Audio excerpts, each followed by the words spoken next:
I have been married twice to two different men, but with the same surname. Listen to my story to find out why. I'm Maria, 27 years old, from America. My first husband is 15 years older than me. His name is Alex. We married when I was 22 years old, just graduated from university, while he was 37 years old and had two sons, Vincent, 15, normal, and Rosh, 7, with Down syndrome. It all started at the university I attended. Alex was my internship instructor during my senior year at university. We were arranged by the school because my research topic was so detailed that they needed to find an expert in that field to guide me, and that brought me to Alex.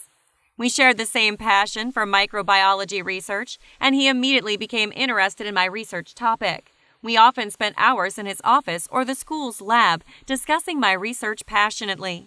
Our intimacy happened very naturally. After a while, our lunches and sometimes late dinners at the lab happened more often because we would often be in the middle of an unfinished discussion, so we didn't want to leave. Alex was very thoughtful and quiet, as if he always tried to hide something about his personal life from me. But when he talked about experiments, his face brightened with excitement. Each time seeing him like that, I couldn't help but find my instructor attractive in a strange way. I liked his gentle and charming smile. 2 months after Alex and I were arranged to work together, one day when I brought lunch to the lab and met him like normal, I caught him crying. I was so worried when he shared that yesterday he and his wife had completed the divorce procedure and that he was entitled to raise 2 sons. He felt empty and still hadn't gotten over the shock. Seeing him like that, I couldn't help but feel sympathy. Both that afternoon and many more days after that, I tried to stay by to comfort and cheer him up.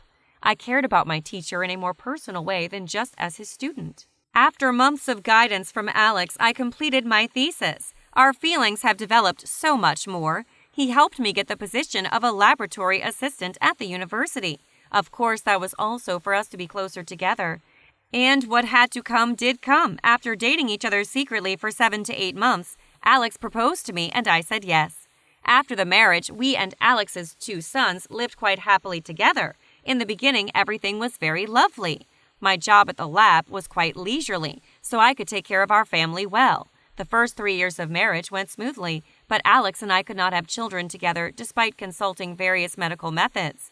But since he already had 2 children, he didn't feel the urgent need to have another one. Alex often came home late, so most of the time there were only me, Vincent, and Rosh together. Vincent is a very smart boy. Since the divorce of his parents, he became more sensitive and concerned about everyone's feelings. Unlike other stubborn boys of the same age, Vincent behaved very politely, like a grown man.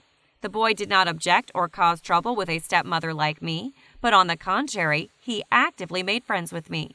As for Rosh, there were cruel rumors that his condition was a major reason for the divorce of Alex and his ex-wife. But from the first time I met him, I almost immediately felt a deep connection and great compassion for that unlucky boy. Perhaps because of my positive attitude towards Rosh, Vincent also respected me more.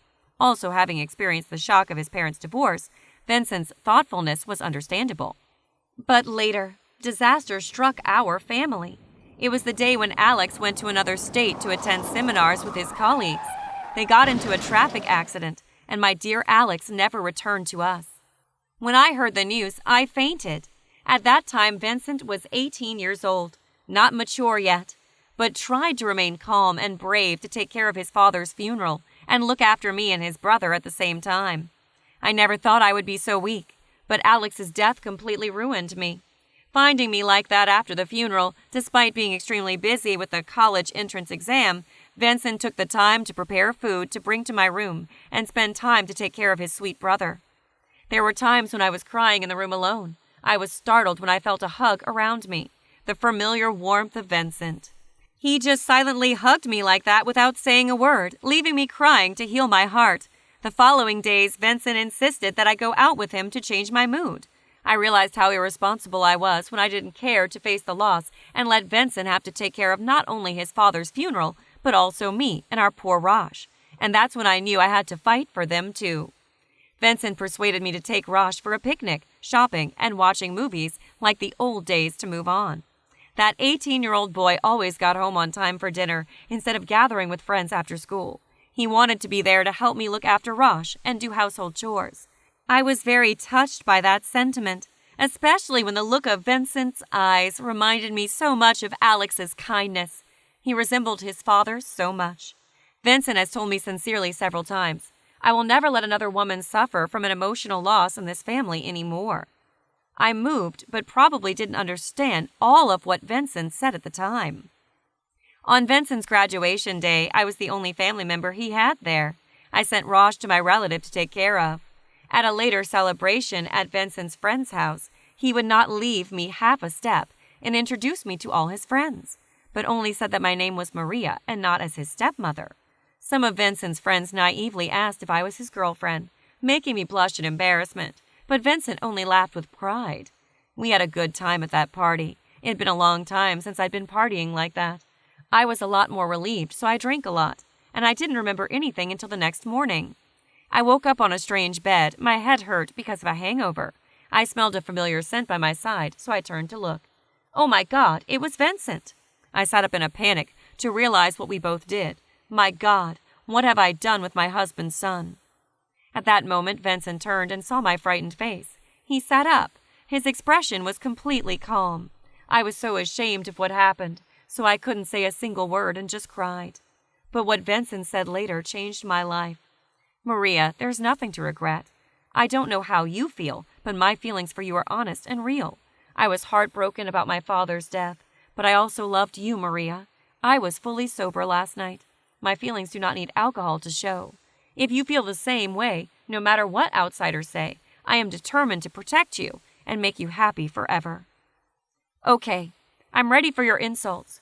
I've heard enough for the past 2 years before I bring my story here, so please listen to it all. 1 month after that happened between me and Vincent, we were very awkward facing each other, but I was touched by what he said. Then, as if fate had arranged for me and Vincent to be together, that month I missed my period. Yes, that was true. So in the end, I was happy to have my child, who also has Alex's bloodline, but from his son. Our situation at the time was awkward, but in my heart I felt blessed to find someone who truly loved me and could make me a mother. Do you think we should have a wedding so everything can become official between us? What happened to Alex has passed for a long time now. Let me know in the comments.